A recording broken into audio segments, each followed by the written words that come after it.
afternoon all of you. Welcome to the Lakshmikanta competitive classes. I hope you all are doing well. तो आज के insights daily current affairs analysis में आज हम बात करेंगे जीएसटी कंपेंसेशन की। लेकिन उससे पहले अगर आप चैनल पर नए हैं तो जल्दी से चैनल को सब्सक्राइब कर लीजिए, बिकॉज यहाँ पे हम डेली करंट अफेयर्स से रिलेटेड जो रेलेवेंट टॉपिक्स होते हैं उनको स्टडी करते हैं। तो स्टार्ट करते हैं जीएसटी कंपेंसेशन। अब कॉन्टेक्स्ट ये है कि कुछ स्टेट्स के फाइनेंस मिनिस्टर्स ने जीएसटी कंपेंसेशन की जो स्कीम है उसको और एक्सटेंड करने की डिमांड की है। अब ये डिमांड क्यों की है एंड जीएसटी और जीएसटी कंपेंसेशन स्कीम क्या है, ये आज हम इस वीडियो में समझेंगे। First of all we will talk about GST. तो जीएसटी जिसकी फुल फॉर्म है गुड्स एंड सर्विसेज टैक्स, इसको कॉन्स्टिट्यूशन की 101st अमेंडमेंट एक्ट 2016 के थ्रू इंट्रोड्यूस किया गया था। तो the constitution 101st amendment act 2016 ये वो लॉ है जिसने देश में एक कॉमन नेशन वाइड टैक्स के लिए मैकेनिज्म क्रिएट किया। एंड जीएसटी एक इनडायरेक्ट टैक्स है जो कि फाइनल गुड्स एंड सर्विसेज की सप्लाई पर लगाया जाता है। ये कॉमन टैक्स है होल नेशन का। तो पहले और जितने भी टैक्सेस लगते थे डिफरेंट स्टेजेस पे, for example excise duty, value added tax, service tax, luxury tax etcetera, तो इन सब को सबस्यूम कर दिया इस जीएसटी ने। अब ये एक ही टैक्स बन गया पूरे कंट्री का। एंड दैट इज वाई ये एक कंजम्पशन टैक्स है जो कि सिर्फ कंजम्पशन पॉइंट पे लगता है, मींस फाइनल लैंड पे वैल्यू एडिशन के टाइम ये लगता है, जिससे क्या होता है कि टैक्स ऑन टैक्स का जो बर्डन एंड कंज्यूमर पे पड़ता था वो कम हो गया। ठीक है, तो ये जो नया टैक्स रिजाइम है दैट इज जीएसटी, इसको 2017 में इंट्रोड्यूस किया गया था गवर्नमेंट ने। एंड ये जो टैक्स है ये भी प्रीवियस टैक्स रिजाइम जितना ही रेवेन्यू जनरेट करता है, लेकिन ये सिर्फ कंजम्पशन के टाइम लगता है, मैन्युफैक्चरिंग के टाइम नहीं लगता। दिस मीन्स कि जिन प्लेसेस में प्रोडक्शन ज्यादा होती है, मतलब जो मैन्युफैक्चरिंग स्टेट्स हैं उनको लॉस होगा, क्योंकि ये सिर्फ एंड कंज्यूमर पे ही लेवी किया जाता है एंड मैन्युफैक्चरिंग के प्रोसेस में ये टैक्स नहीं लगता। इसलिए सेवरल स्टेट्स ने ये जो गुड्स एंड सर्विसेज टैक्स का कॉमन टैक्स का आइडिया था उसको स्ट्रांगली अपोज किया था। अब देखते हैं जीएसटी कंपेंसेशन क्या है। तो जब स्टेट्स ने अपोज किया कि इससे हमें लॉस होगा बिकॉज हमारी स्टेट्स में मैन्युफैक्चरिंग वर्क ज्यादा होता है एंड हमारी इनकम उसी पे डिपेंडेंट है, क्योंकि जो टैक्सेस एंड ड्यूटीज लगती है उसी से इनकम होती है। लेकिन अगर ये ड्यूटीज एलिमिनेट हो जाएंगी तो हमारी इकोनॉमी पे इसका बैड इफेक्ट पड़ेगा। तो दैट इज वाई ये जो सिस्टम है ये नहीं आना चाहिए, उन्होंने ऐसा कहा। तब सेंटर ने स्टेट्स को ये प्रॉमिस किया कि आपके जो भी रेवेन्यू शॉर्टफॉल्स होंगे उनको कंपेंसेट करने के लिए सेंटर से स्टेट्स को जीएसटी कंपेंसेशन फंड प्रोवाइड किया जाएगा। तब स्टेट्स भी इस सिस्टम से एग्री हो गए थे, फिर उन्होंने ये जो न्यू डिजाइन है इसको साइन कर दिया एंड स्टेट्स को ये जो कंपेंसेशन फंड की गारंटी दी गई थी ये 14% ग्रोथ से बिलो के रेवेन्यू शॉर्टफॉल्स पर दी गई थी। मींस कि अगर 100 करोड़ के ऊपर 14% ग्रोथ के हिसाब से 114 करोड़ बनते हैं, पर मान लो कि एक्चुअल जो कलेक्शन है वो 112 करोड़ है, तो 2 करोड़ का जो कंपनसेशन अमाउंट है वो सेंटर की तरफ से स्टेट्स को दिया जाएगा। और ये जो फंड है ये गवर्नमेंट कंपेंसेशन सेस में से देती है। तो कंपेंसेशन सेस में से ये फंड दिया जाता है जो कि डीमेरिट गुड्स पे लगता है। ठीक है, अब डीमेरिट गुड्स कौन कौन से हैं? तो जिनके कॉन्सिक्वेंसेस गुड ना हो, बैड इफेक्ट जिनका होता है, जैसे paan masala, cigarette, tobacco, aerated water, caffeinated beverages, तो ये सारे डीमेरिट गुड्स हैं और इन्हीं पे कंपेंसेशन सेस लगता है, जिसमें से गवर्नमेंट स्टेट्स को कंपेंसेशन फंड प्रोवाइड करती है। अब देखो इशू क्या है, ये जो जीएसटी कंपेंसेशन की स्कीम है, ये गवर्नमेंट ने 5 इयर्स के लिए सेट की थी स्टार्टिंग में फ्रॉम द 2017। अब 2017 में जीएसटी इंट्रोड्यूस किया था एंड 2015-16 को बेस ईयर मानते हुए 14% ग्रोथ के हिसाब से जीएसटी कंपेंसेशन फंड देने का जो प्रॉमिस था वो सेंटर की तरफ से स्टेट्स को किया गया था। एंड 5 इयर्स जो 2017 में स्टार्ट हुए थे वो अब 2022 में खत्म हो जाएंगे। मीन्स कि अब जो ये जीएसटी कंपेंसेशन फंड का टाइम पीरियड गवर्नमेंट ने 5 इयर्स का रखा था वो अब खत्म हो गया है। तो जून 2022 के बाद अब उनको ये कंपेंसेशन फंड नहीं मिलेगा। लेकिन जो मैन्युफैक्चरिंग स्टेट्स हैं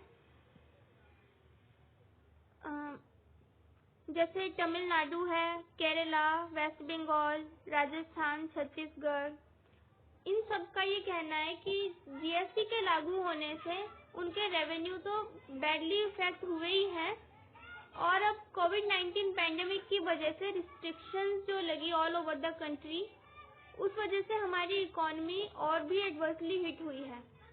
तो अब इस public health emergency and social economic fallout की कंडीशन में अब ये जीएसटी कंपेंसेशन की स्कीम हटाने से उन्हें और नुकसान होगा। इसलिए सेवरल स्टेट्स के फाइनेंस मिनिस्टर्स ने इसका टाइम पीरियड थोड़ा और एक्सटेंड करने की डिमांड की है। Now the question arises, can the deadline be extended and if अगर हो सकती है, इसको एक्सटेंड किया जा सकता है तो कैसे? तो देखिए जीएसटी कंपेंसेशन जो स्कीम है ये ओरिजिनल लेजिस्लेशन के थ्रू सेट की गई थी। अगर टाइम पीरियड एक्सटेंड करना है तो ये तभी हो सकता है अगर जीएसटी काउंसिल रिकमेंड करे एंड फिर यूनियन गवर्नमेंट को जीएसटी लॉ अमेंडमेंट करनी पड़ेगी। तो जीएसटी का जो लॉ है जिसके थ्रू ये जीएसटी बनाया गया था उसमें अमेंडमेंट करनी पड़ेगी पहले, और अमेंडमेंट यूनियन गवर्नमेंट तब करेगी जब जीएसटी काउंसिल रिकमेंड करेगी। ठीक है, तो ये काफी लंबा प्रोसीजर है, लेकिन अगर ये फॉलो किया जाएगा इस प्रोसीजर के बाद जीएसटी कंपेंसेशन स्कीम को बियॉन्ड जून 2022 एक्सटेंड कर सकते हैं। ठीक है,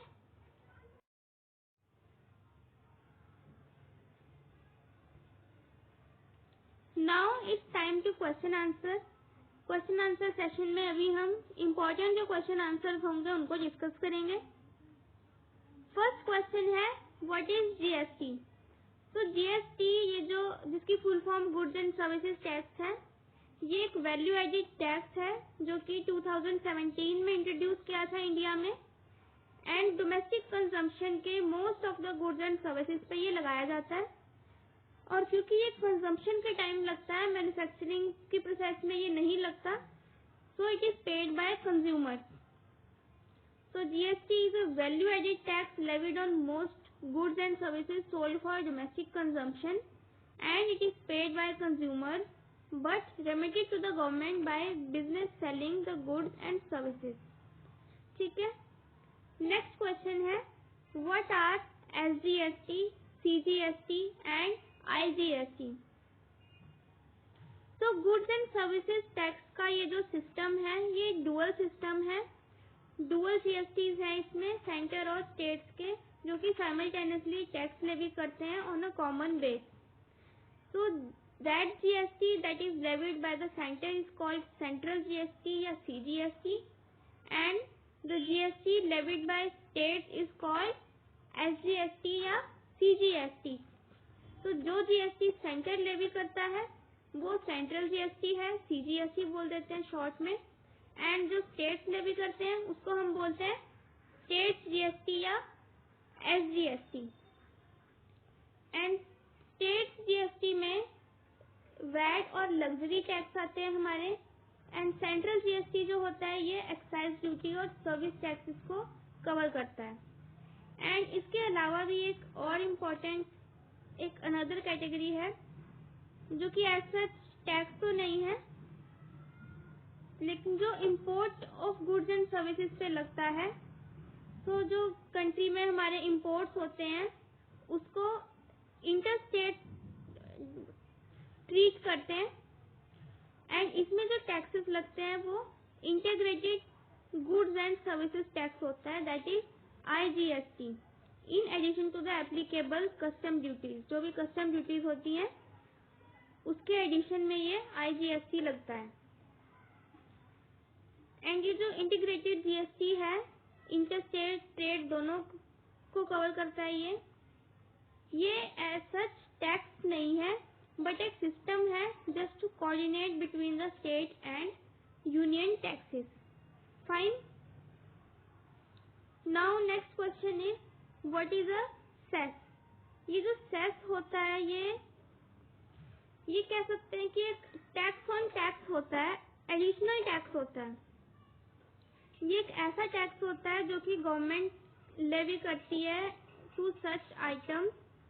एंड ये जो टैक्स कलेक्ट होता है ये गवर्नमेंट फिर डेवलपमेंट या वेलफेयर के लिए कुछ पर्टिकुलर सर्विस या सेक्टर्स में अप्लाई करती है, यूज करती है। जो ये टैक्स कलेक्ट होता है means it is a charge over and above direct and indirect taxes. Means जो टैक्स लगता है ये उसके अलावा एडिशनल टैक्स होता है जो गवर्नमेंट किसी चीज पे लगाती है एंड फिर उससे जो इनकम होती है उसको वेलफेयर स्कीम्स में यूज करती है। Cess collected for a particular purpose can not be use और डाइवर्टेड टू अदर पर्पस। जो एक पर्टिकुलर पर्पस के लिए सेस कलेक्ट किया जाता है वो किसी और पर्पस के लिए यूज नहीं हो सकता। And it is not a permanent source of revenue for the government and it is discontinued when the purpose levying it is fulfilled.